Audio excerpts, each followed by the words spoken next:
अस्सलाम वालेकुम। मेरा नाम हफीज़ हैदर है और मैं क्लिनिकल साइकोलॉजिस्ट हूँ। आज हमारे साथ मौजूद हैं मिस्टर फैज़ मोहिउद्दीन, जो कि क्लिनिकल साइकोलॉजिस्ट हैं और रिहैब होम में मैनेजिंग डायरेक्टर हैं, और इनके साथ मौजूद हैं मिस्टर खुरम शहराज, जो कि क्लिनिकल साइकोलॉजिस्ट हैं और रिहैब होम में as a clinical psychologist work कर रहे हैं। तो आज हम इनसे पूछेंगे नशे के मुताल्लिक़ के नशे की कौन कौन सी ऐसी इक़साम हैं जिन्हें नशा नहीं माना जाता, और इसके इलाज के बारे में पूछेंगे। और तो सबसे पहले हम बात करते हैं मिस्टर खुरम शहराज से। अस्सलाम वालेकुम सर। वालेकुम सलाम सर, क्या हाल चाल? अल्हम्दुलिल्लाह मैं ठीक ठाक। सर, आजकल जो बहुत सारे ऐसे यंगस्टर्स हमने देखे हैं कि वो मुख्तलिफ तरह के जो है नशा और अद्वियात केमिकल जो है इस्तेमाल कर रहे होते हैं, लेकिन उनके माइंड के अंदर एक कॉन्सेप्ट होता है वो नशा नहीं है उनके लिए।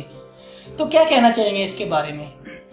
ये असल में स्टिमुलेंट ड्रग्स हम इन्हें कहते हैं, जो मोस्टली स्टूडेंट होते हैं वो अपनी परफॉर्मेंस को बेहतर करने के लिए इनका सहारा लेते हैं। जो स्टूडेंट्स पूरा साल मेहनत नहीं करते, इम्तिहान के दिनों में जाके वो अपने आप को जिगाने के लिए कि वो ज़्यादा पढ़ सकें, और उसके लिए वो इन ड्रग्स का सहारा लेते हैं, क्योंकि वो समझते हैं कि इससे उनकी तवज्जो जो है वो स्टडी पे बेहतर हो जाती है।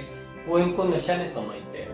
और ऐसे जो ड्रग्स हैं इनसे ना कि इनके जिस्मानी तब्दीलियाँ रोनमा होती हैं, बल्कि ज़हनी तब्दीलियाँ भी रोनमा होना शुरू हो जाती हैं। तो सर, आप ये बताएं कि इसकी कौन कौन सी ऐसी इक़साम हो सकती हैं जो अमूमी तौर पर जो है इस्तेमाल करते हैं लोग नशे में? मोस्टली जो स्टूडेंट है आजकल आइस बहुत इन हुई है। आइस से क्या है कि जी एक तो एक्टिविटी को इंक्रीज करने के लिए, स्लीप ड्यूरेशन को कम करने के लिए, अटेंशन को बेहतर करने के लिए आइस वगैरह का सहारा लिया जा रहा है। इसके अलावा कोकेन है और चर्स वगैरह जो है ये वो नशे हैं जो कि इजीली मार्केट में अवेलेबल भी है और सस्ते भी, और हर आम इसकी रसाई है। अब हम बात करते हैं इसके साइड इफेक्ट्स की कि साइड इफेक्ट कौन से हो सकते हैं, तो वो हम पूछते हैं मिस्टर फैज़ मोहिउद्दीन से। अस्सलाम वालेकुम सर। जी वालेकुम सलाम। सर, कैसे हैं आप? जी अल्हम्दुलिल्लाह ठीक ठाक। सर, अभी हमें बात हो रही थी नशे के मुताल्लिक़। तो बहुत सारे ऐसे यंगस्टर्स हैं हमारे मुआशरे में नशा इस्तेमाल करते हैं और उनके माइंड में होता है वो नशा नहीं होता, तो अक्सर में वो होता तो नशा ही है। जैसे सर खुरम ने भी जो है इसके ऊपर जो है तफसील से बताया है कि ये कौन कौन से जो है नशे हैं।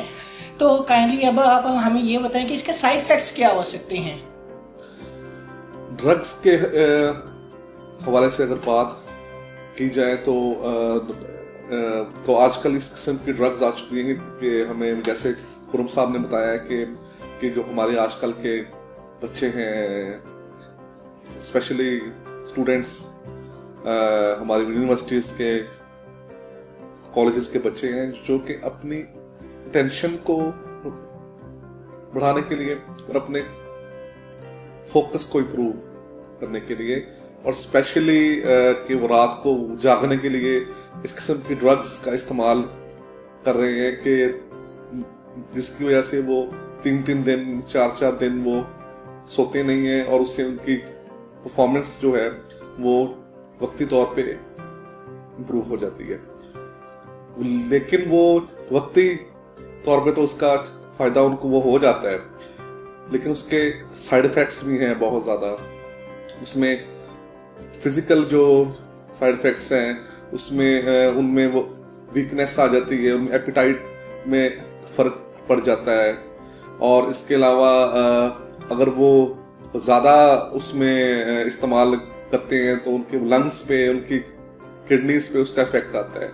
तो बॉडी के साइड इफेक्ट्स के अलावा मेंटली तौर पर जो ज़्यादा डेंजरस साइड इफेक्ट्स हैं, और उससे हमेशा के लिए वो अपना ज़हनी तवाज़ुन खो भी सकते हैं। जैसे उनको साइकोसिस हो सकता है, इसमें उनको हेलुसिनेशंस होना शुरू हो जाते हैं कि जिसमें उनको इस किस्म की वो चीज़ें दिखाई देना शुरू हो जाती हैं कि जो कि अमूमी तौर पर दूसरों को वो नहीं दिखाई दे रही होती।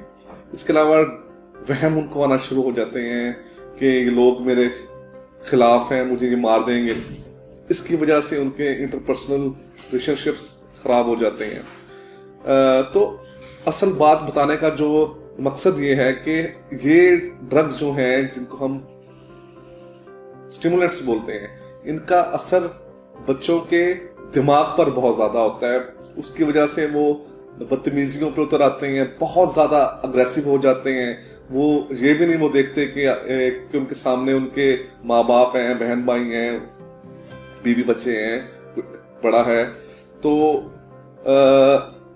میرا یہ خیال ہے کہ ہمیں اور ماں باپ کو, بلکہ اسکول, کالج اور یونیورسٹی کی انتظامیہ کو اس چیز کا خاص طور پر ان کو بچوں کے اوپر وہ نظر وہ رکھنی چاہیے کہ وہ اس قسم کی ڈرگس کا استعمال وہ بالکل نہ کریں. اگر کوئی اس قسم کے بچے ہیں تو ان کو وہ مینٹل ہیلتھ پروفیشنلز کی طرف ریفر کر دیا کریں, تاکہ وہ ان کو اس چیز سے وہ باہر وہ نکالیں, اور تاکہ وہ اپنی اچھی زندگی گزاریں. صحیح سر, ایک بہت کامن سا کویشچن ہے, لیکن ہر ایک کے مائنڈ میں یہی ہوتا ہے کہ اس کا جو علاج ہے وہ اکثر جو ہے گھر میں ممکن ہے یا کسی ریہیبلیٹیشن سینٹر کے اندر. تو کیا کہنا چاہیں گے اس کے بارے میں؟ جی بالکل, بڑا اچھا آپ نے سوال کیا ہے, اور یہ بہت بڑا ایک متھ بھی ہے کہ ہم لوگ یہ سمجھتے ہیں کہ جو یہ ڈرگ ایڈکشن کی بیماری جو ہے یہ بالکل ویسے ہی عام بیماریوں کی طرح ہوتی ہے کہ گھر بیٹھ کے بندہ میڈیسن کھائے اور وہ بالکل ٹھیک ہو جاتا ہے. بالکل بھی ایسا نہیں ہے, کیونکہ اس میں انسان کو ارجز ہوتی ہیں, انسان کو ذہنی طور پہ اس چیز کی کشش اس کو محسوس ہوتی ہے. تو اس کی وجہ سے وہ گھر میں ڈرگ کے بغیر وہ رہتا نہیں ہے, اس کا بیہیویئر بدل جاتا ہے, وہ بہت زیادہ اگریسو ہو سکتا ہے, اور اس کو اس چیز تک رسائی بھی حاصل ہو جاتی ہے گھر میں رہتے ہوئے. تو میرے خیال سے اگر اچھا علاج اور دیر پا علاج ہوتا ہے تو وہ صرف ایڈکشن ٹریٹمنٹ سینٹر پہ ہی وہ رہ کے ہو سکتا ہے. شکریہ سر فیض محی الدین, اور شکریہ سر خرم, آپ لوگوں نے جو ہے کافی اچھی انفارمیشن ہے ہمارے ساتھ جو ہے شیئر کی.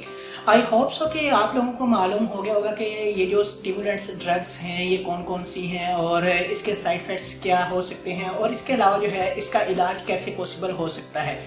تو انشاءاللہ ہم ملتے ہیں ایک نئی ویڈیو کے ساتھ. اپنا بہت سارا خیال رکھیے گا. اوکے, اللہ حافظ, اللہ نگہبان.